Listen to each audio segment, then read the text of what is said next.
What's going on, everybody? This is Drake Browning, and today I'm excited to talk about God's favorite run play, the wide zone. But more specifically, I want to talk about the backside of wide zone and how we can cut defenders off. So let's take a look at this backside guard right here. So we're teaching him that he has to scoop his inside gap, okay? His inside gap is, the gap that is inside towards the center, so this A gap. So he's going to take a bucket step inside because, this 3 technique can try and slant inside. You never know.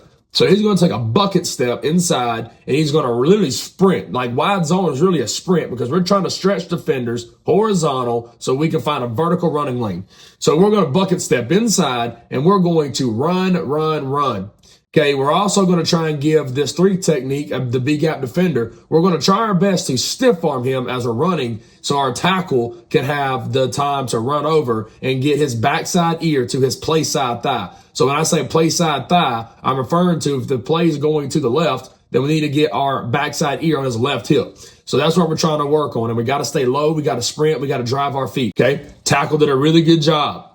So as we go back, you're going to be able to see right here, pre-snap, guard. Let's look at the guard. Takes a bucket step and he is sprinting. Okay. Now, if I was coaching him here, I would say, hey man, did the tackle make you upset last night or something? Why didn't you stiff arm him here? We need to give some help. All right. Now the tackle, man, he is extremely high. I always ask players, man, are you related to Snoop Dogg or something, man? Because you're constantly high.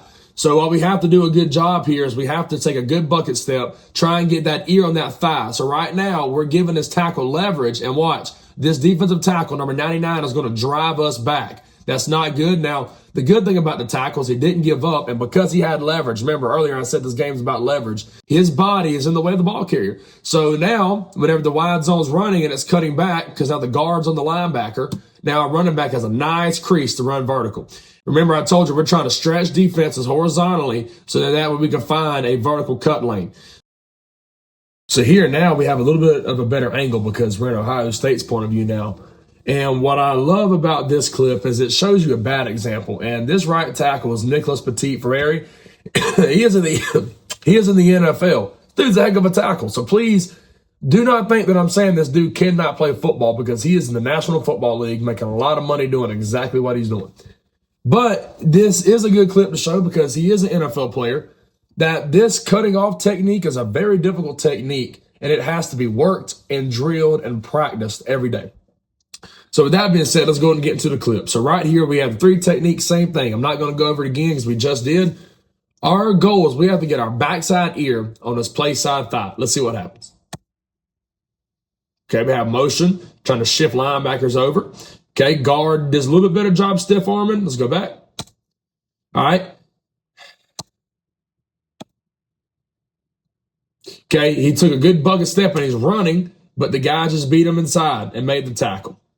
So that's going to happen from time to time. So if you run a wide zone, that will happen from time to time, which is why we got to have good fakes. We got to be able to change up our snap count. We got to have things in our arsenal that can help our offense and help our system. But this is a good example if he got beat inside. So he didn't get his ear on that thigh. He got out leveraged and the guy made a tackle. So that's how defenses can create their version of explosive plays. Whenever offense want to get 20-yard runs, the equivalent to that on defense is getting a tackle for loss. So, that's the only time that happened that game. But I did want to put this clip on there to show you that this could potentially happen.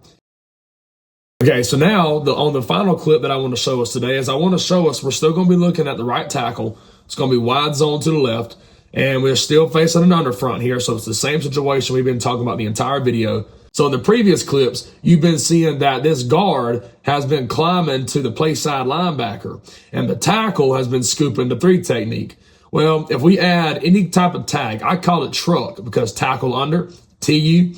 So I call it truck. So this will be, for me, this will be 13 truck. Okay, 13's wide zone, trucks tackle under. So we could easily run 13 truck here. And let's show you guys what that would look like. But essentially, before I press play, all that's going to happen is the guard and tackle are basically just switching dudes, right? So the guard's going to block the 3 technique. The tackle's going to wrap for the linebacker. Let's see it. Boom. Okay, we got a good combination play side and good block. Guard can't whiff there. Guy came off. Could have had a bigger play. And ultimately, guys, if a safety's making a tackle, I consider that an effective play. You got a safety coming down. You got to get at least 8, 7, 9 yards. I hope you enjoyed today's video. May God bless you. If you have any questions, objections, maybe a way or a scheme you have on wide zone, comment down below. And hope you guys got something out of this today.